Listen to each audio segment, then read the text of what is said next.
मेरे पिता का अपमान किया है, श्राप दे दिया। जिस तक्षक को इसने गले में डाला है, यही तक्षक 7वें दिन जाकर के उसको बचेगा। रोने लगा, वतन करने लगे श्रृंगी ऋषि। शमी ऋषि का ध्यान खुला, बोले बेटा क्यों रो रहा है, क्या हुआ? पूरा वृत्तांत बताया तो कहने लगे बेटा तुमने ये गलत किया, वो राजा तो धर्मात्मा है,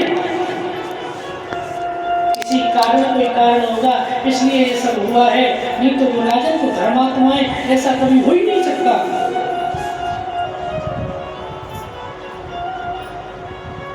बोले राजन को बताओ जाकर के कि 7 दिन में अपनी मुक्ति का उपाय ढूंढ लें। बटुक ब्राह्मणों को बुलाया और बटुक ब्राह्मणों से कहा, तो राजन के पास पहुंचे बटुक ब्राह्मण, ये इधर राजा परीक्षित ने अपने मुकुट को उतार करके रखा तो कलयुग जैसे ही हटा तो ध्यान आया कि मैंने ऋषिवर का अपमान कर दिया।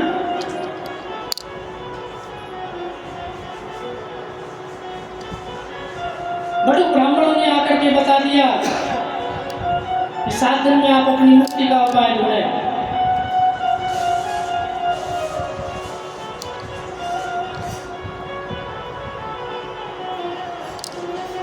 इतना जैसे ही बता दिया तो राजन परीक्षित ने जरा सी भी देरी नहीं की, अपने पुत्र जन्मेजय को राज्य देकर के वहां से चल दिए। जाते हैं, संत ऋषि मिलते हैं, उनसे बस प्रसन्न करते हैं कि जिसकी थोड़ी आयु हो उसको क्या करना चाहिए, उसका क्या कर्तव्य है।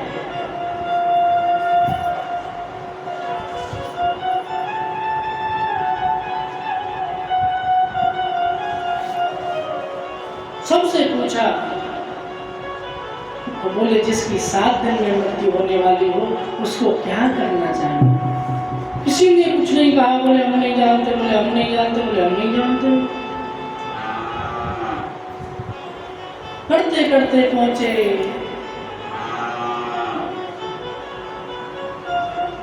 परम ऋषिवर प्राप्त हुए श्री सुखदेव जी महाराज।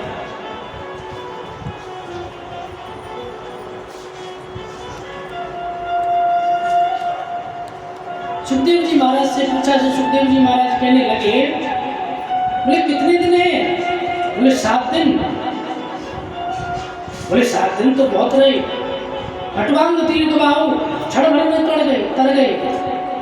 अरे तेरे पास तो 7 दिन है, 7 दिन।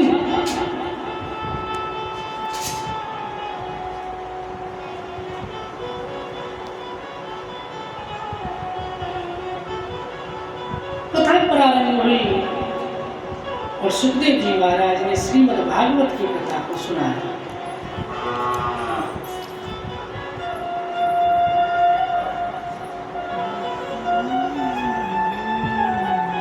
कथा चल रही है,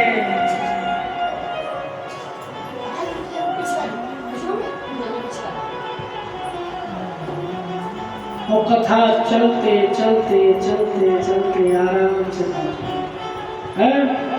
भगवान के जन्म तक भी पहुंच गई।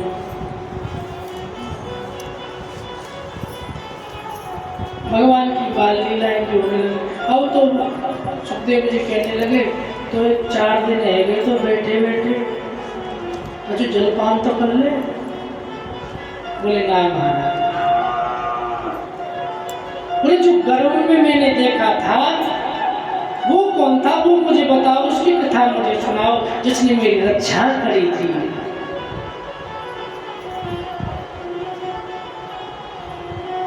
सुनाने लगे भगवान की कथाओं को।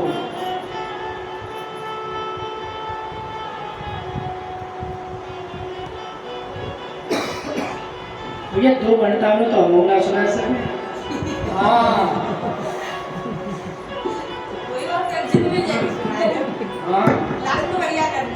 लास्ट भगवान की गाली करने पे अच्छा चलो भगवान की गाली करने पे सोच रहे हैं तो भगवान की कथा को सुनाने लगे। भगवान का जन्म हुआ और जन्म होने के बाद भगवान के नामकरण की बारी आई और नामकरण करने के लिए गर्गाचार्य जी महाराज पधारे।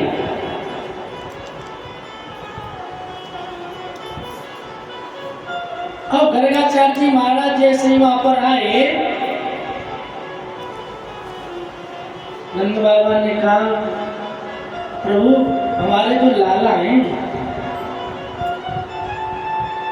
और जब से वो एक लाला तो ऐसा जबते बहुत जबते वहां पर कष्ट आवे, कहू तो एक राक्षसी आई, बातें बचो तो एक और आए वो बवंडर के रूप में, बातें बचो है।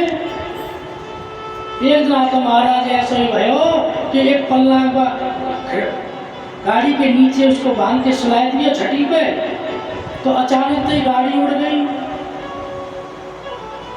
बार बार मेरा लाला बच्चों है,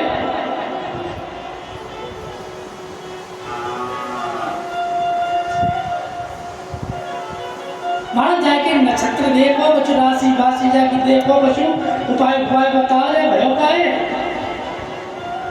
गर्गाचार्य जी कहने लगे पहले नाम तो बताओ जब से देखूंगा। बोले महाराज आपको नाम करो ना भयो। बोले वाह।